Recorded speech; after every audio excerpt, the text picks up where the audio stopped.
Imagine walking into a temple, gathering up a handful of sacred marigolds, grinding them into a paste with arsenic and lead, stirring it into a glass of water, and drinking it. It sounds like absolute madness, but on a massive national scale, this exact scenario is playing out every single day. In India, rivers are literal deities. For thousands of years, people have approached these banks with deep reverence, offering pristine flowers to the mother goddess. Then you look at how that worship happens today. Devotees stand waist-deep in bubbling chemical waste, praying in a scientifically classified biological hazard. A powerful psychological illusion is at work here. People genuinely believe that nature will simply wash a sacred offering away. They don't realize that modern commercial farming has quietly weaponized those innocent flowers. That completely out-of-sight, out-of-mind mentality has taken the most beautiful acts of faith and turned them into a lethal public health catastrophe. Let's follow the journey of a single offering. Across the country, about 8 million metric tons of flowers are dumped into Indian rivers every single year. These aren't wild blooms picked from a forest. They come from massive commercial farms. To keep them bright and fresh, they are heavily sprayed with agricultural pesticides containing severe toxins like cadmium, lead, and arsenic. This diagram shows what happens when millions of tons of this chemically laced organic matter hit the water. It begins to rot. Local bacteria multiply rapidly to break it down, consuming almost all available oxygen.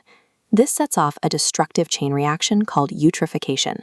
A thick algae bloom seals the surface, entirely blocking out sunlight.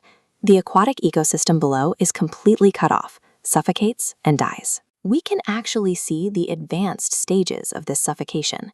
Those viral images from Delhi, where the Yamuna River looks like a boiling white lather, that foam is the physical manifestation of a dead zone.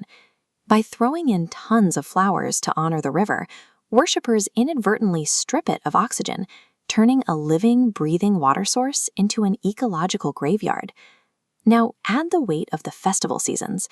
During massive events like Durga Puja and Ganesh Chaturthi, hundreds of thousands of gigantic, heavy idols are pushed into these exact same waters. Historically, these statues were made from natural clay that melted easily into the river. Today, almost 90% are molded from cheap plaster of Paris. It doesn't dissolve. It sinks directly to the bottom and physically cements the riverbed, permanently altering the water's natural flow. Then there is the paint. To get those bright oranges and vibrant greens, manufacturers use industrial varnishes loaded with mercury, chromium, and lead. These are scientifically proven carcinogens and neurotoxins that directly attack the brain. While the river chokes on religious offerings, our own civil infrastructure delivers the final blow. It is easy to watch an idol sink and think the river has simply washed the problem away. But physics doesn't work like that. Matter cannot be destroyed. As you can see in this graphic, dissolved lead and mercury don't vanish. The surface algae acts like a biological sponge, soaking up those glowing heavy metal particles. Then, small fish eat the toxic algae. Through a process called biomagnification, the concentration of those toxins multiplies exponentially at every step up the food chain. The big fish eats the smaller fish, and the heavy metals accumulate deeply in their tissue. Eventually, that large fish ends up on a dinner plate. And even if you are vegetarian, farms pump this exact untreated river water into their fields to grow the spinach and coriander you buy at the market. The poison dumped as a sacred wish never actually leaves. It just takes a detour through the food chain, arriving quietly back home to contaminate our own kidneys and livers.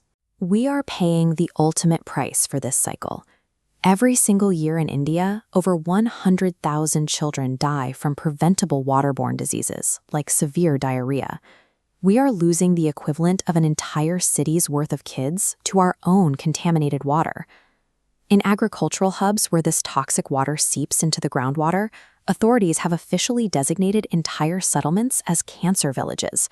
There are daily passenger routes, known locally as cancer trains, filled with dozens of patients traveling from the farmlands just to get chemotherapy.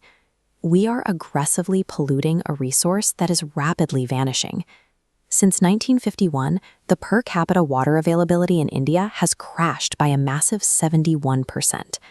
Day zero, the exact moment a city's taps run completely dry, is not some distant theoretical fear. Millions of residents in Chennai already lived through it in 2019, surviving only on emergency water tankers. Treating our critical water sources as religious dumping grounds is a highly efficient, self-inflicted path toward national dehydration and disease. Other nations have reversed course. Europe brought dead rivers like the Thames back to life using strict zero-tolerance laws. But India's crisis is deeply psychological. No government here will ever ban a thousands-of-years-old religious tradition. The only viable way out is to provide emotionally acceptable alternatives. Smart startups are now working directly with temples, intercepting thousands of tons of sacred flowers before they hit the water, and using them to create chemical-free incense and premium bioleather. On an individual level, the fix is immediate. Families can choose traditional, eco-friendly clay idols. Communities can use artificial immersion tanks that safely treat the heavy metals without poisoning the main river supply. We have to confront a very uncomfortable truth. The words mother and dustbin cannot logically exist in the same sentence. We cannot actively destroy the very entity we claim to worship. If the core purpose of religion is to preserve and respect life, we need a major shift in how we show our faith. Today, the absolute truest act of devotion we can perform for our rivers is to leave the water completely alone.